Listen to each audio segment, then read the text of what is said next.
Tu étais mon plus grand regret, cracha mon père. J'ai calmement rassemblé mes affaires. Ne t'embête pas à nous rappeler, a prévenu ma mère. Ne vous embêtez pas à appeler la banque lorsque vous ne pourrez pas effectuer les paiements, ai-je répondu. Je m'en suis occupé. Puis mon téléphone s'est illuminé. La voix de mon père s'est brisée alors qu'il criait, le visage rouge et tremblant. La veine de sa tempe pulsait comme si elle allait éclater. Il a claqué sa main sur la table si fort que les couverts ont sauté. Ma mère n'a même pas cligné des yeux, elle a simplement regardé son thé comme si elle n'entendait pas son mari exploser émotionnellement à la table du dîner familial. Ce n'était pas la première fois qu'il me criait dessus comme ça, mais ce serait la dernière. Je n'ai pas pleuré, pas cette fois. Pas comme quand j'avais 11 ans et qu'il m'a dit que j'avais ruiné ses chances d'une vie meilleure, ou quand j'avais 17 ans et qu'il a dit que je ne serais jamais plus qu'un fardeau, ou quand j'avais 20 ans et qu'il a crié que je leur devais tout parce qu'ils ne m'avaient pas avorté lorsqu'ils en avaient eu l'occasion. Non, cette fois, j'ai souri et juste un petit sourire narquois, presque amusé parce que j'avais attendu ce moment, je l'avais planifié. Toutes ces années où j'ai été leur bouc émissaire, où on m'a dit que j'étais un accident, un échec, un poids mort qui plombait leur vie et j'ai passé chaque seconde à construire en silence quelque chose qu'ils ne connaissaient pas. J'avais économisé de l'argent grâce à mes emplois indépendants au noir, suivi des cours en ligne, travaillé la nuit tout en faisant semblant de dormir. Ils pensaient que je n'allais nulle part. Ils n'avaient aucune idée que j'étais déjà parti. Et ce soir-là, lorsque mon père m'a lancé ces derniers mots, je me suis simplement levé. Pas de dispute, pas de sanglots. J'ai remis ma chaise calmement, attrapé mon blouson et je n'ai absolument rien dit. Ma mère, levant enfin les yeux de son thé, a haussé un sourcil et a dit « N'ose pas revenir ramper. Tu sors par cette porte, ne reviens jamais. » Je me suis arrêté dans l'embrasure de la porte, mon téléphone déjà en train de vibrer avec l'Uber que j'avais programmé 2 heures auparavant, et j'ai dit sans me retourner « Cool. Bonne chance pour payer l'hypothèque. » Puis je suis sorti. Ils n'avaient aucune idée de combien ils étaient proches de la défaillance sans mon aide. Ils ne savaient pas que je couvrais secrètement la moitié des factures depuis près d'1 an. J'avais les virements bancaires pour le prouver anonymes, silencieux, comme ils aimaient ça. J'avais protégé leur fierté et acheté mon chemin vers leur silence. Mais plus maintenant. Dans l'allée, l'Uber est arrivé. En montant, mon téléphone s'est illuminé, pas d'appel de leur part, pas d'excuse larmoyante finale, juste un message simple et magnifique, votre bail a été approuvé. Bienvenue à Raleigh. J'ai alors souri pour de vrai, pas le sourire froid et amer que je leur avais adressé. Celui-ci était différent. Celui-ci signifiait la liberté. Le trajet en voiture a semblé plus long qu'il ne l'était en réalité, peut-être parce que je n'arrivais pas à arrêter de revivre le moment où j'étais sorti, l'expression du visage de mon père lorsque je n'ai pas bronché, le silence de ma mère, le silence aigu et creux qui avait toujours été son arme de prédilection, mais cette fois, ça n'a pas marché. Alors que l'Uber prenait un virage dans mon ancien quartier, j'ai regardé par la fenêtre toutes les rues où je marchais la nuit lorsque j'avais besoin d'échapper aux cris à l'intérieur. Elles semblaient plus petites maintenant, fatiguées, comme un décor qui ne savait pas que le spectacle était terminé. Le chauffeur n'a pas parlé, et j'étais reconnaissante pour le calme. J'ai vérifié mon téléphone. Une série de messages avait commencé à arriver. Mère, incroyable. Après tout ce que nous avons fait pour toi. Père, tu te comportes comme une enfant. Grandis et reviens. Mère, ne reviens jamais, tu m'entends? Tu es morte pour nous. Je n'ai pas répondu. Je n'ai même pas lu la suite. J'ai simplement bloqué les numéros, un par un. Au moment où nous sommes arrivés au motel, j'avais l'impression d'avoir entièrement changé de peau. L'endroit n'était pas luxueux, juste une halte d'une nuit sur le chemin de l'État, mais la carte clé dans ma main ressemblait à une médaille d'or.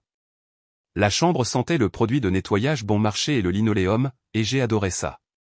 J'ai posé mon sac, juste un sac à dos contenant tout ce qui comptait pour moi, ordinateur portable, documents, chargeur, vêtements.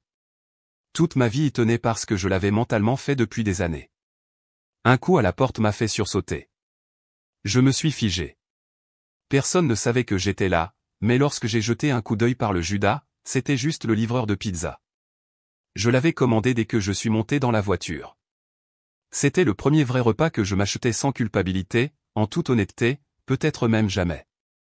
Ce soir-là, j'ai mangé des pepperonis gras au lit en regardant la mauvaise télévision par câble de l'hôtel et en écoutant le silence bourdonnant d'un téléphone qui ne sonnerait plus jamais, pas de leur part. La confirmation du bail était arrivée plus tôt que prévu. Je l'avais signé en utilisant une boîte postale que j'avais créée des mois auparavant sous une initiale de milieu fictive, juste une autre couche d'isolation du passé.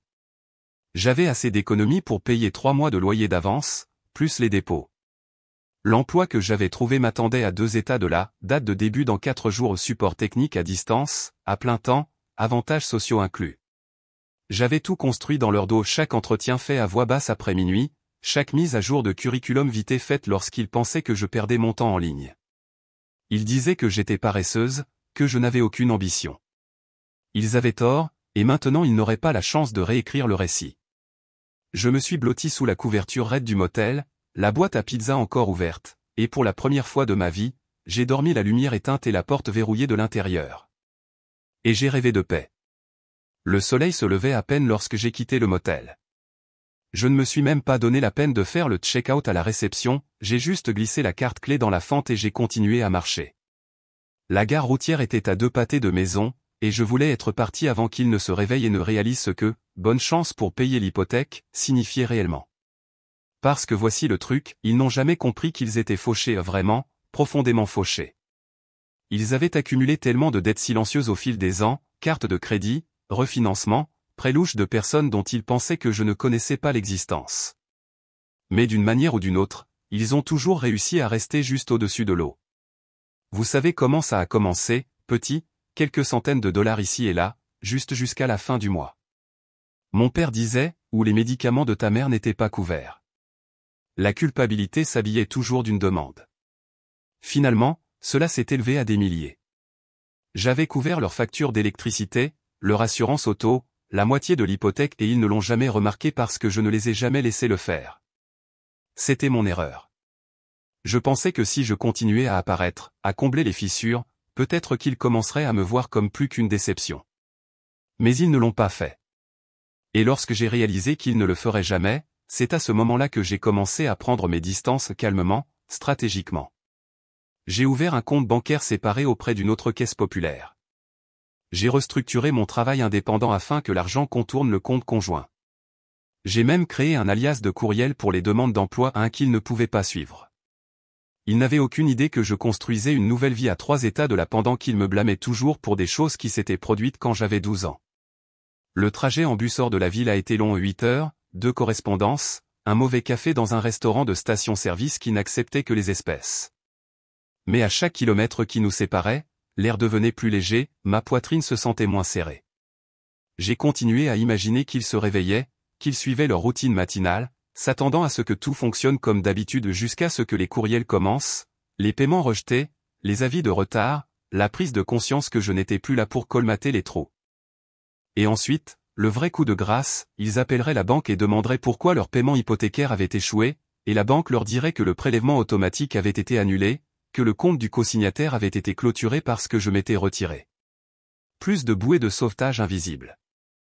Je m'en suis occupé avant même de quitter la maison. Ils penseraient que c'est un acte de vengeance mesquin, mais en réalité, c'était une miséricorde, un dernier acte d'honnêteté après une vie passée à faire semblant que je n'étais pas celle qui tenait tout ensemble. Alors que le bus ronflait le long de l'autoroute, j'ai regardé par la fenêtre et je me suis enfin autorisé une pensée que je n'avais osé prononcer à haute voix jusqu'à présent, ils avaient besoin de moi, mais je n'ai jamais eu besoin d'eux. Je suis descendu du bus juste après le crépuscule. La ville était plus petite que celle où j'ai grandi, mais elle semblait plus grande de toutes les bonnes manières. Aucun fantôme ici, aucun souvenir cuit dans le pavé, juste de l'air pur, des rues inconnues et le sentiment de possibilité. Le bureau de location de mon appartement avait laissé les clés dans un coffre-fort, comme nous l'avions arrangé. J'ai entré le code, j'ai sorti l'enveloppe et j'ai tenu la petite clé en argent dans ma main longtemps avant de déverrouiller la porte. L'appartement était calme, non meublé, le plancher grinçait toujours comme s'il racontait des secrets, mais il était à moi. J'ai jeté mon sac à dos par terre et je me suis tenu au milieu du salon vide, laissant le silence me submerger. Pour la première fois, je n'avais pas à écouter des pas, des portes qui claquaient ou mon père qui marchait dans le couloir, marmonnant à mi-voix à quel point j'étais un fardeau. Personne ici ne pensait que j'étais un fardeau. Il n'y avait que moi. J'ai fait un lit avec mon sweat à capuche et 2 pulls pliés ce soir-là, j'ai commandé des plats chinois à emporter avec l'argent que j'avais caché dans mon portefeuille. J'ai mangé assise par terre, le dos contre le mur, regardant les ombres du lampadaire ramper sur le plafond. Puis mon téléphone s'est illuminé. J'ai presque hésité à le vérifier, mais la curiosité a pris le dessus. C'était de ma mère, ne revient jamais. Pas de bonjour, pas de suivi, pas d'explication, juste ça. Je l'ai regardé un instant, puis j'ai répondu, cool. Bonne chance pour payer l'hypothèque. Puis j'ai bloqué son numéro. Pas de drame, pas de long paragraphe, pas de finale émotionnelle, juste des faits, parce qu'elle ne méritait plus ma colère. Ils avaient tout eu gratuitement pendant des années, mon temps, mon énergie, mon soutien. Et quand cela a finalement été épuisé, ils ont agi comme si je leur avais volé quelque chose. Ils ne savaient pas à quel point ils étaient proches du bord. J'avais été leur parachute, maintenant, ils étaient en chute libre. La notification suivante était la confirmation du bail de la société de gestion, encore une fois, une deuxième copie de la signature numérique et du paquet de bienvenue, comme si l'univers s'assurait que je comprenais que ce n'était pas un fantasme. J'étais là. J'ai posé le téléphone, je me suis blotti dans mon lit improvisé et j'ai regardé le plafond à nouveau. Cela m'a frappé alors, pas comme un coup de poing, mais comme la fin d'une longue respiration que je ne savais pas avoir tenue. J'étais libre et effrayé, absolument, mais libre. Le lendemain matin, je me suis réveillé avant le soleil. Je n'avais pas réglé de réveil, mais des années de tension avaient entraîné mon corps à se lever tôt, toujours prêt pour quelque chose, mon père qui criait à propos d'une facture de service public, ma mère qui claquait des tiroirs dans la cuisine comme une protestation passive-agressive parce que je ne repassais pas le linge assez vite. Mais maintenant, juste le silence. Je me suis assise lentement, absorbant l'écho de la pièce vide. C'était étrange, surréaliste. Le calme n'était pas lourd, il était léger, plein d'espace et de possibilités. Même les planches du plancher, grinçantes et nues, ne semblaient pas se soucier du poids de mes pas. Je n'avais pas de meubles, pas de vaisselle, juste quelques changements de vêtements, mon ordinateur portable et une cafetière d'occasion que j'avais achetée dans une station-service en entrant en ville. Mais j'avais la paix, et pour une fois, cela semblait suffisant. Ce matin-là, j'ai commencé mon nouvel emploi intégration à distance pour une petite entreprise de technologie. Rien de glamour, mais solide, stable, à plein temps, avec des avantages sociaux, et des personnes qui ne se souciaient pas de mon nom de famille, de mon passé, ou si j'étais l'erreur qui avait tout ruiné. Pendant une pause, j'ai vérifié mon courriel. Je savais que je n'aurais pas dû le faire, mais une partie de moi avait toujours cette compulsion, celle qui vous dit de jeter un coup d'œil par les stores même lorsque vous savez que ce qui est dehors n'est pas bon. 17 messages non lus, tous de ma mère. L'objet disait tout, tu es ridicule. Ne fais pas ça à ton père. Nous nous sommes occupés de toi et c'est ainsi que tu nous remercies. Les factures s'empilent. C'est toute ta faute. Je n'en ai ouvert aucun. Je me suis contenté de regarder la liste, la preuve numérique de tout ce dont j'avais déjà échappé, et j'ai survolé le bouton « Supprimer tout ». Mais ensuite, le dernier a attiré mon attention, objet, tu étais censé nous sauver. Voilà un pas de langue de bois, pas de manipulation enveloppée de culpabilité, juste la vérité brute de la façon dont il m'avait toujours vu, pas comme un fils, pas comme une personne, comme une bouée de sauvetage, un plan B, un outil. J'ai cliqué dessus. Le message était court, tu étais censé nous sauver. Tu nous dois ça. N'oublie pas d'où tu viens. Nous étions là quand personne d'autre ne l'était. Je suis resté un instant avec ça, puis j'ai répondu, vous étiez là, mais vous ne vous êtes jamais manifesté. Et je ne vous dois rien pour avoir survécu à ce que vous m'avez fait subir. Ensuite, j'ai bloqué son courriel, celui de mon père et de ma sœur. J'ai supprimé le chat de groupe familial de mon téléphone et j'ai sauvegardé tous mes fichiers importants sur un disque en nuage que j'avais payé moi-même.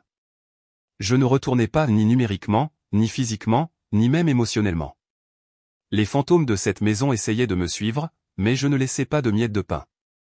Les premiers jours dans la nouvelle ville ont donné l'impression que quelqu'un avait pris le bouton de volume de ma vie et l'avait enfin baissé, pas de cris, pas de culpabilisation, pas de pas qui se précipitaient devant ma chambre tard dans la nuit. Je pouvais respirer.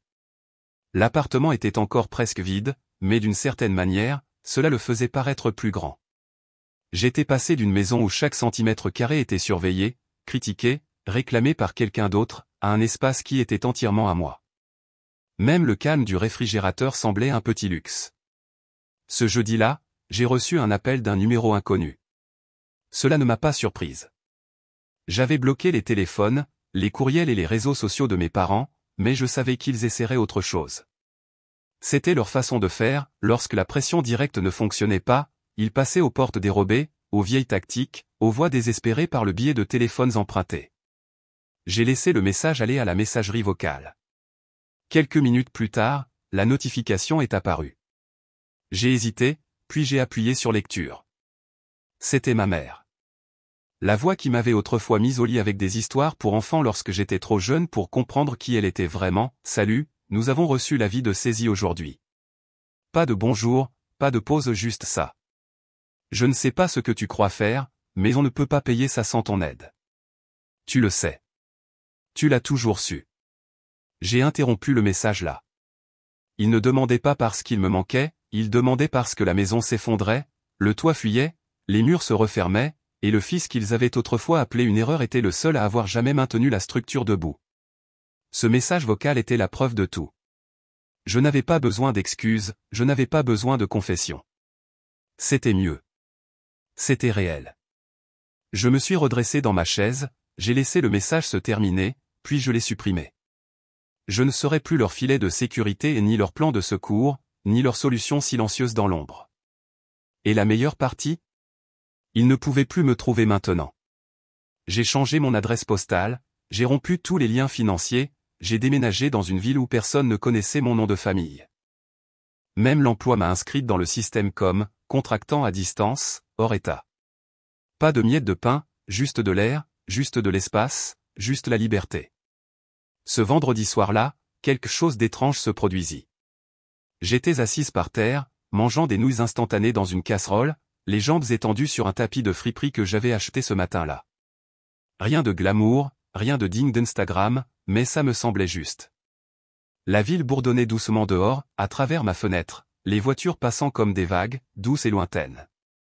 Je n'avais pas de câble, et le Wi-Fi était toujours lent, alors je suis restée assise là dans le calme, pas de bruit, pas d'attente. Et pour la première fois de ma vie, je n'avais pas l'impression d'attendre que quelque chose de mauvais arrive. Personne n'allait faire irruption en exigeant que je règle une facture, personne ne allait me traiter de mal reconnaissante parce que je n'avais pas remercié pour mon éducation, personne ne allait me traiter d'échec. Il n'y avait que moi, dans un petit appartement avec une fourchette en plastique et un écran de téléphone fissuré, enfin seul avec mes propres choix. Je me suis allongé sur le dos, les mains derrière la tête, et j'ai regardé le plafond. Ce n'était pas le silence que j'entendais, c'était la paix. Samedi matin, je suis allé faire les courses pour la première fois pour moi, pas pour quelqu'un d'autre. Non pas parce que nous étions à court de lait et que mon père allait crier si son café n'était pas parfait, ni parce que ma mère me culpabilisait pour aller chercher son ordonnance puisque j'étais déjà sorti, juste parce que j'avais besoin de courses. Ça semble petit, n'est-ce pas? Mais pousser ce chariot dans les allées de céréales et de pâtes avec ma propre liste à la main, mon propre argent dans ma poche, ressemblait à revendiquer quelque chose que je ne savais même pas avoir manqué. Personne ne m'a dit quelle marque acheter, personne ne s'est tenu au-dessus de mon épaule pour critiquer ce qui était une perte d'argent. Je n'ai pas grandi en apprenant à prendre soin de moi, j'ai grandi en apprenant à prendre soin d'eux. Comment anticiper une crise de colère, comment résoudre des problèmes que je n'avais pas causés, comment m'excuser de respirer trop fort. Alors oui, choisir du pain s'est senti comme une victoire. À la caisse, la caissière a souri et a dit « J'espère que vous passez une bonne journée ». Et je l'ai pensé quand j'ai dit « Oui, je le suis ». Parce que je l'étais. Je l'étais vraiment, sincèrement. Dimanche est arrivé doux et gris, les nuages couvrant la ville d'un genre de calme qui avait l'habitude de me faire sentir petite à la maison. Le silence voulait dire que quelque chose n'allait pas, cela voulait dire que quelqu'un était en colère ou déçu ou comptait le libérer plus tard. On apprend à lire l'air comme la météo, la différence entre le calme en colère et le calme triste et le calme n'ose pas parler. Mais ce silence dans mon appartement n'était pas lourd, ce n'était pas un avertissement, c'était de l'espace, le mien. J'ai préparé le café lentement, je l'ai laissé infuser complètement sans me précipiter, je me suis assise par terre à nouveau, les jambes croisées, la tasse à la main. Le sol a craqué lorsque je me suis déplacé, mais je n'avais pas l'impression qu'il se plaignait, c'était juste ça. J'ai sorti mon ordinateur portable, j'ai ouvert la feuille de budget que j'avais créée moi-même il y a des mois où toutes mes économies, toutes mes projections, tous mes plans de secours, chaque imprévu cartographié pendant qu'il criait que j'étais sans but. Drôle, non? Comment l'enfant qui, selon eux, n'y arriverait jamais, avait planifié ce moment depuis le lycée. Pendant qu'il m'accusait d'être un fardeau, j'étais la seule raison pour laquelle la maison ne s'était pas effondrée. Il ne savait pas que j'avais appelé la société de prêts hypothécaires et que j'avais renégocié en secret pour réduire le paiement. Ils n'ont jamais vu le travail de nuit, le tutorat, les concerts indépendants ou toute la lutte peu glamour dont ils ne se sont pas souciés de se renseigner. Ils n'ont jamais demandé comment j'allais, seulement ce que je pouvais donner. Et maintenant je me suis donné un avenir. C'est incroyable à quel point le monde est différent quand personne n'essaie de vous faire sentir comme une obligation. Je n'ai toujours pas grand-chose, une chaise pliante que j'ai trouvée sur Facebook Marketplace, 2 fourchettes, un cadre de lit qui n'est pas encore arrivé. Mais tout ici est à moi, chaque bol fêlé et chaque tasse ébréchée, chaque écho dans ce petit appartement où tout cela m'appartient, et cela signifie quelque chose. Cela signifie que je ne suis plus coincé à essayer de gagner un amour qui a toujours été conditionnel. Cela signifie que je peux construire une vie qui ne commence pas par la honte. Cela signifie que la version de moi qu'ils ont essayé de garder petite, il ne reviendra pas. Pas maintenant, jamais. Ce soir-là, je me suis assise près de la fenêtre, les lumières éteintes, seulement la ville qui respirait dehors et la chaleur de ma tasse entre mes deux mains, pas de notification, pas de bourdonnement, pas de voix s'efforçant de pénétrer mon calme. J'étais seul, et j'allais bien. Pas d'adieu dramatique, pas de confrontation finale, pas de « vous aviez raison » ou de « je suis désolé », juste moi, dans un endroit qui ressemblait à un début. Pour la première fois de ma vie, je n'avais pas l'impression de devoir prouver quoi que ce soit à personne. Et honnêtement, c'était suffisant. La semaine suivante s'est passée dans un étrange flou de normalité que je n'avais jamais connu auparavant. Chaque matin, je me réveillais sur mon lit de fortune, préparais du café dans ma cafetière d'occasion et me connectais au travail depuis mon ordinateur portable posé par terre. La routine était simple, mais elle était mienne. Mercredi, un petit colis est arrivé. Je n'avais rien commandé, et pendant un instant mon cœur s'est accéléré. M'avait-il le retrouvé? Mais lorsque je l'ai ouvert, j'ai trouvé un cadeau de bienvenue de ma nouvelle entreprise, une tasse à marque, des stylos et une note manuscrite de mon responsable d'équipe, bienvenue à bord. J'ai hâte de vous rencontrer lors du prochain appel vidéo. C'était une si petite chose, mais je suis resté assise là à tenir cette tasse pendant près de 10 minutes. Quelqu'un avait pensé à moi, non pas à ce que je pouvais faire pour eux, mais juste à moi, en tant que personne qui existait et qui importait. J'ai dégagé une place spéciale pour cette tasse sur mon rebord de fenêtre. Jeudi soir, un autre numéro inconnu a appelé. Cette fois, c'était ma sœur. Je n'avais pas eu de ses nouvelles depuis près d'1 an. Elle avait déménagé lorsque j'avais 16 ans, échappant à la toxicité à sa manière. Nous n'avons jamais été proches, elle avait 7 ans de plus que moi et avait son propre traumatisme à gérer. Mais sa voix sonnait différemment maintenant, hésitante. Ils disent que c'est de ta faute, a-t-elle commencé sans salutation, que tu leur as volé de l'argent et les as laissés pour compte. Je n'ai pas répondu immédiatement. Que avais-je à dire? La vérité, ou que j'avais été leur soutien financier, que je leur avais donné des milliers de dollars pendant qu'ils me traitaient de sans valeur. Es-tu toujours là? A-t-elle demandé lorsque le silence s'est prolongé trop longtemps. Oui, ai-je dit. Je suis toujours là. Est-ce vrai? A-t-elle insisté. Les as-tu vraiment abandonnés comme ça? Je me suis appuyé contre mon mur nu, le téléphone collé à mon oreille. J'ai arrêté de payer leurs factures, si c'est ce que tu veux dire. Le silence de son côté ressemblait à un processus. Tu payais leurs factures? Combien? La moitié de l'hypothèque, la plupart des services publics, l'assurance automobile, les frais médicaux. Une autre longue pause. Jésus. Depuis quand? Depuis que j'étais au lycée, ai-je dit simplement. De petites choses au début, puis de plus en plus. Elle a expiré un long souffle sifflant. Ils ont dit à tout le monde que tu les avais simplement abandonnés sans avertissement, que tu étais ingrate après tout ce qu'ils avaient fait pour toi. Bien sûr qu'ils l'ont fait. C'était leur récit, ça l'a toujours été. J'étais l'enfant ingrat, le fardeau, l'erreur. Pourquoi m'appelles-tu? Ai-je finalement demandé. Je ne sais pas, a-t-elle admis. Je suppose que je voulais entendre ta version. Ils m'appellent tous les jours, me demandent de l'argent, disent qu'ils vont perdre la maison. Papa parle de venir vivre avec moi s'ils sont expulsés. Maintenant, je comprenais. Elle n'appelait pas par souci pour moi, elle appelait parce que leur problème allait devenir son problème. Je ne peux pas t'aider, ai-je dit doucement.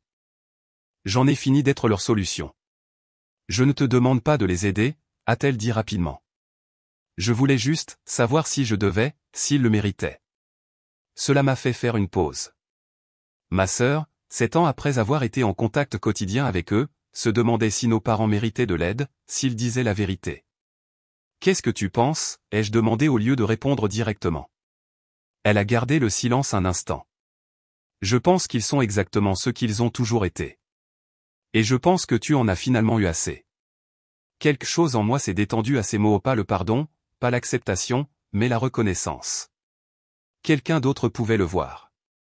Oui, ai-je dit. C'est à peu près ça. Où es-tu maintenant, a-t-elle demandé. Quelque part de nouveau, ai-je répondu vaguement. Je n'étais pas prête à partager cela, même pas avec elle. Vas-tu bien? Il y avait une réelle inquiétude dans sa voix. J'y arrive, ai-je dit, et je le pensais. Nous n'avons pas beaucoup parlé après ça. Nous n'avons jamais eu le genre de relation où nous nous ouvrions le cœur l'un à l'autre, trop d'années à être opposés l'une à l'autre, trop de cicatrices de différentes batailles dans la même guerre. Mais avant de raccrocher, elle a dit quelque chose qui m'est resté, je suis parti aussi, tu sais. Juste d'une manière différente. Mais je n'ai jamais eu le courage de les couper complètement. Ce n'était pas du courage, je lui ai dit. C'était de la survie. Après avoir raccroché, j'ai regardé mon téléphone pendant longtemps. Puis j'ai ajouté son numéro à mes contacts. Je ne l'ai pas bloqué. Cela ressemblait à une petite porte restée entr'ouverte vers un futur possible. Le lendemain, vendredi encore, marquait une semaine entière de liberté. Pour fêter ça, je me suis fait plaisir avec un vrai lit, rien de luxueux, juste un matelas simple livré dans une boîte. Mais lorsqu'il a atteint sa taille normale au milieu de mon salon vide, cela a semblé monumental.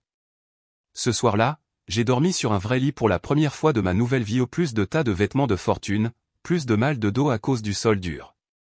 J'ai étendu mes bras et mes jambes, occupant autant d'espace que je voulais, et je suis tombé dans le sommeil le plus profond que j'avais eu depuis des années.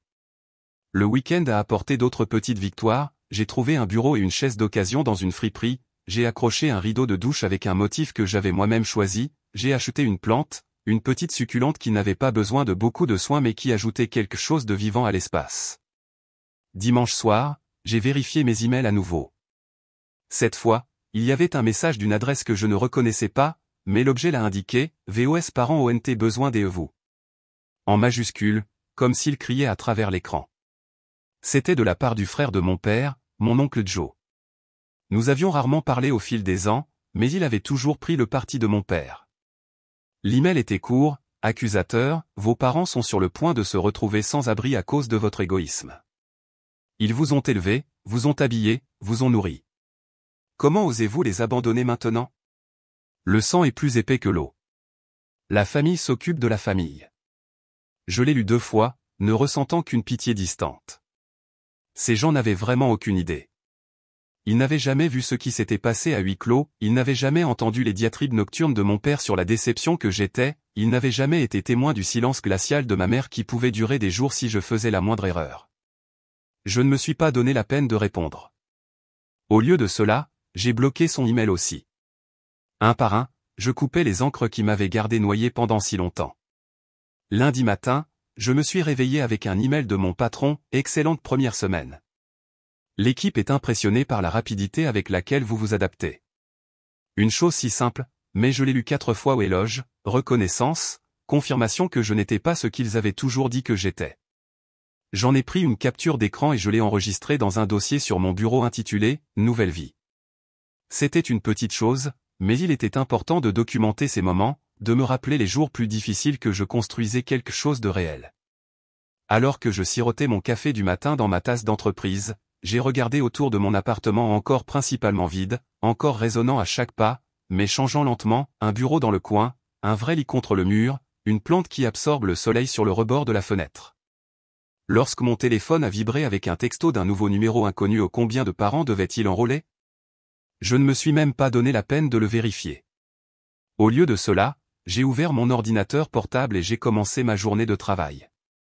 Le mur de silence que j'avais construit n'était pas parfait, ils essayaient toujours de trouver des fissures, cherchant toujours des moyens de me ramener dans leur orbite. Mais chaque jour qui passait, leur voix devenait plus faible, plus distante, comme des étoiles qui s'éteignent à l'aube. Et à leur place, de nouvelles voix ont émergé, mon responsable d'équipe complimentant mon travail, la caissière de l'épicerie se souvenant de moi de la semaine dernière, le voisin qui a hoché la tête en signe de salut dans le couloir, de petites connexions, neutres, exemptes du poids de l'histoire et des attentes. Et dans ces échanges, j'étais juste moi, pas une déception, pas un fardeau, pas une banque, juste une personne apprenant à exister sans excuse. Ce soir-là, après le travail, je me suis rendu dans un parc voisin et je me suis assis sur un banc, regardant le coucher de soleil peindre le ciel de couleurs que je n'avais jamais eu le temps de remarquer auparavant. Un chien est passé en courant, poursuivant un frisbee, des enfants riaient sur des balançoires, des scènes normales de vie normale. J'ai sorti mon téléphone et j'ai ouvert mes photos, j'ai fait défiler jusqu'à la dernière photo que j'avais prise chez mes parents, une photo accidentelle du sol de ma chambre alors que j'empaquetais secrètement juste une image floue de tapis et du bord d'un sac, la dernière preuve photographique de ma vieille vie. Puis j'ai fait défiler vers les nouvelles, mon appartement vide le premier jour, la vue de ma fenêtre, mon nouveau bureau, ma plante. Ce n'était pas encore un album photo très fourni, mais c'était un début du vide à quelque chose, du silence à la paix, de la survie à la vie. J'ai rangé mon téléphone et j'ai regardé la dernière lumière disparaître du ciel.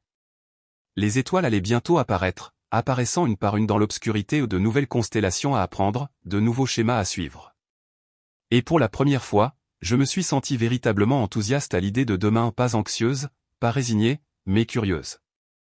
Que construirais-je ensuite? Que découvrirais-je? Qui deviendrais-je sans leur voix dans ma tête? Je n'avais pas encore les réponses, mais j'avais maintenant du temps, de l'espace et la liberté de le découvrir. Et honnêtement, c'était plus que suffisant.